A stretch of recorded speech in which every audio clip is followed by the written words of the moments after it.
Malawi today. Malawi, please, mnivelezment ufuna ndinene pano. This is serious. We are not joking. Zulo youth ya Malawi Congress Party inasonkhana kulilongwe kumanena kuti osaopa iwo apanga china chilichonse, they are ready to be arrested. Question ndiya kuti saopa chani? They are ready to be arrested apanga chani? Chimene iwo akunenera kuti they are ready to be arrested. Chifukwa chana kukhala mwa chero Amalawi imvanishi. Iyi ndi youth ija nthawi ya campaign kuti tusitasira pang'ono kuvota 2 months ago inakungana kumama mahewu packet imodzi ya mahewu kali. It's a very small one, 23,000 kwacha. That was what was budgeted for one packet ya mahewu. When one packet of mahewu is not 23,000 kwacha. This is the youth.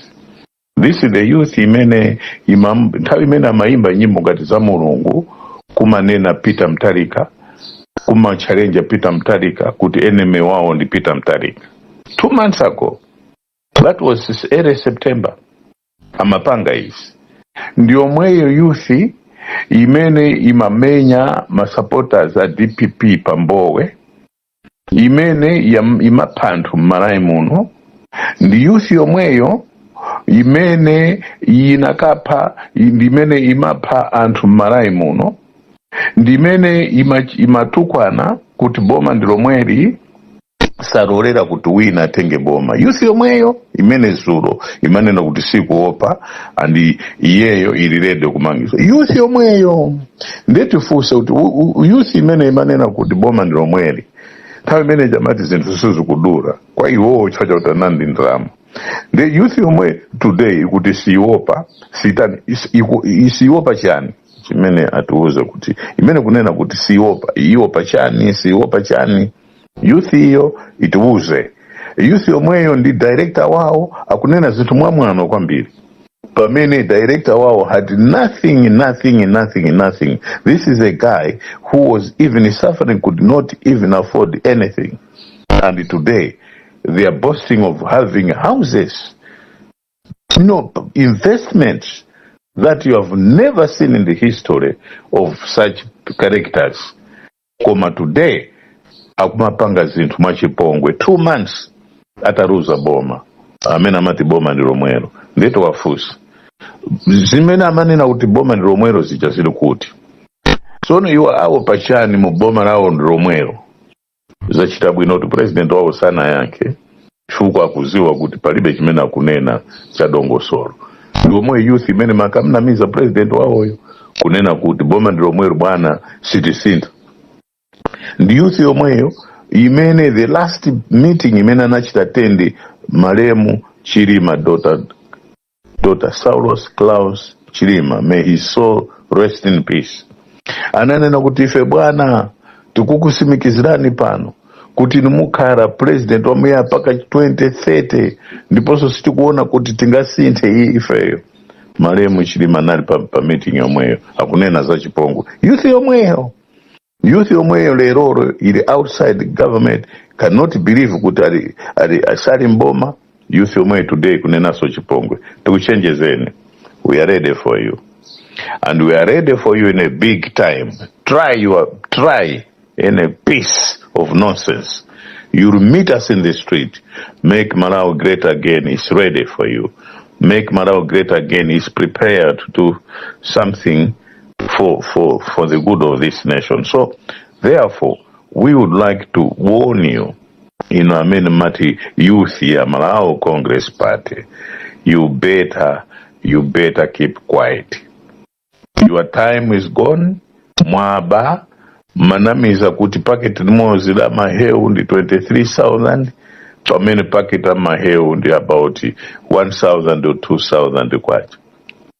And mnatenga ndrama kumakra, mnatenga ndrama kumera, mnatenga ndrama ku Escom, mnatenga ndrama ku Ijeko, matenga ndama Malawi housing, matenga ndama ku Adimaki, matenga ndama ku Mega Farm, matenga ndama ku Nifi, matenga ndama ku Salima Sugar, matenga ndama ku Dwangwa, matenga ndama ku Elovo ku Kuncharo, matenga ndama ku Lilongwe Water Board, matenga ndama ku Blantyre Water Board, matenga ndama ku Southern Water Board, Southern Region Water Board, matenga ndama ku Central Region Water Board, matenga ndama ku Northern Region Water Board.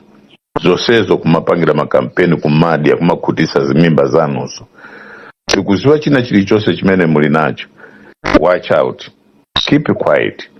We are not yet there for you, but very shortly we'll be there for you. And you remember the day you were born. If I were you, you are going to be quiet, you are going to be humble, you are going to listen to what is happening, you are going to demonstrate that you are reformed, you understand the issues concerning this country, and that mafuta sanayambe kusowa last week. Mafuta sanayambe uja kapena kudura kwa zintu sikunayambe last week. Kusowa kwa forex sikunayambe last week. You know it better. Parizintu sakuti sitina urure za inu youth ya Malawi Congress Party. Sitina urure hai. This is the youth since 1964 yakayuchita terrorize Malawi kupantu Malawi muno. Under the old MCP yakamuzubanda, it killed 18,000 Malawians. Under the recent one, it has killed more than 6,000 Malawians. And we know it.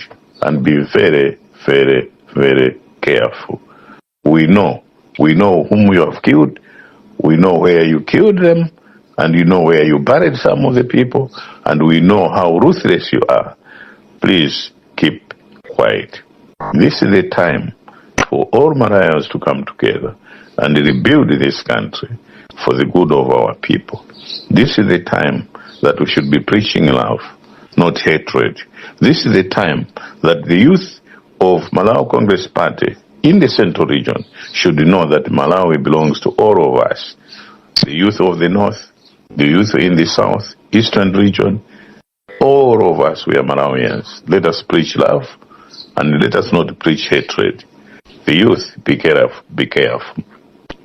We also have the youth of other political parties, but they are quiet. They're educated. They know, they interpret the situation. We have the people from other regions. I know that you also have the people. You are now coming up with a propaganda that will not even win you anything. Wait. The race is for 5 years. This issue, you'll be outside government for 5 years. Kaya mkuti mufuna mpange zanu, tukusema program amene muli nao. Na kuti you want to disrupt Professor Peter Mutharika. You want to make him look like what you want to make him. We know it. We know all those plans that you have. We know the plans of even assassinating the leadership at DPP. We know it. We know everything. Don't think that we are fools. 2 months imene mwakhala outside bomb. Sikuti yikuchaka chani. 2 months is just a piece of, it's just, I don't know what I can describe it. You have to wait for 5 years. And it will be for 5 years. And 5 years will also be defeated again. And it will be for another 5 years, which is going to be 10 years.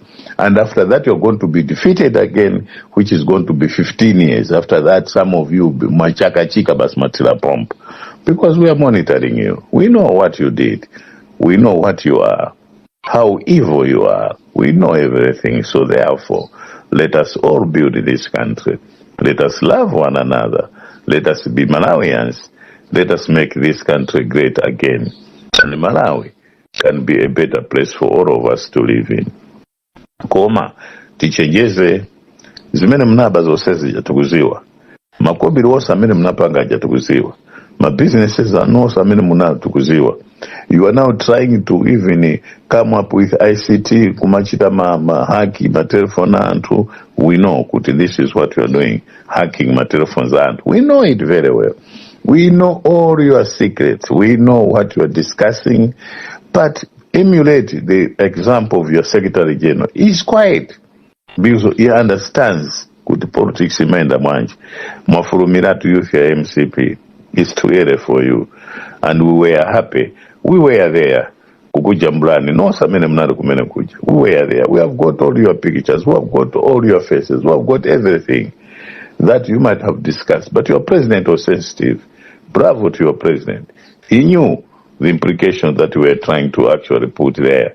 He knew everything that you were up to, but he didn't want to respond. This is why he said, I will do it at an appropriate time, because he knew the implications of it.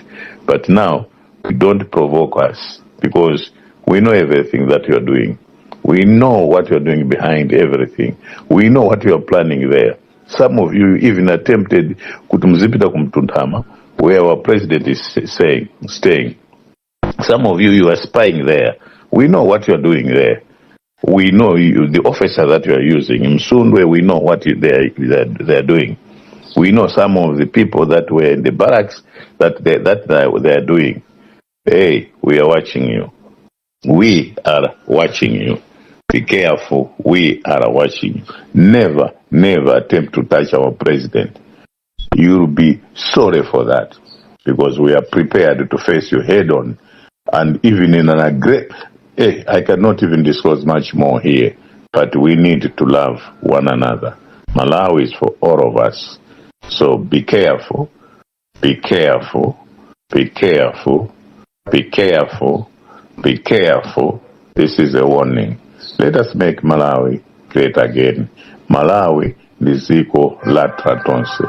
Palibe uyindo wakumpoto, wakumwera, waku Eastern region, kaya mungoni, kaya ndindani. We are all Malawians. Let us love one another. Tizimpempera mulungu mshonadi. Tisampempera mulungu momu yesai. After all, we are all related. We are all one. Tribalism should be a thing of the past. In 21st century, but tizine nazo tundwa kwa kute. What a joke we are. Koma, Mosiriza, dinene kuti, Youth Emerald Congress Party. Stop your nonsense and propaganda imene mukupanga yakuti munena kuti Professor Thampito Mtareko walepera. For many just 2 months putting structures in place. Even our cabinet was just been oriented 2 days ago or a day yesterday. Could at least see this is what you should be doing, this is how it's supposed to be done, and even some of the appointments are still being appointed. Board members have not yet been appointed. So many structures they have to be put in place, and yet you are coming up and say, Kuti feo alepera, yembekezani fasani, mwachoka mboma. And you have to wait for 5 years. Mwachoka mboma, if I were you, nakaganiza mjira icho yosiana, Bizimene mkunamiza na kuti bwerane kuno palibe chimene mngachita achieve, because we are monitoring you, because nama zose jamaba makampani mosem, we need you to refund and pay it back to the government kuzitandiza ntosa ukamaraimo. So ndrama zose ma investments amene muli nao ti ose wabwerera titenga zonse zimene muli nazo kuti zibwerere kuboma zitandiza ntosa ukamuno. Anthu muna ndi osauka chwacha inu mufuna kuti anthu amalawi asauke kuti inu mzidi ya mwinu. Koma lichenjeze more serious. Youth Malawi Congress Party. Propaganda yanu imene mkupanga. Mukulemba mazi chwasi kutandizana. Ndipa ngono pwe umasizo kutandizana. Chifukwa tukuziwa chena chilichose chimene mufuna mupange. Koma chonde. Musayesere zimene mnapangazana kupita kumtuntama kuti muzikanena kuti inuyo you can do something. Papa warning you, don't ever do that. Don't ever do that. For that will be the end of your party, the end of some of you, the end of everything that you are planning. Tukukondani, tilindinanu, dino anzatu wa Malawi, we are all Malawians. Let us live in peace. Hamone imafunika pakati patu. We are all one. Good morning once again.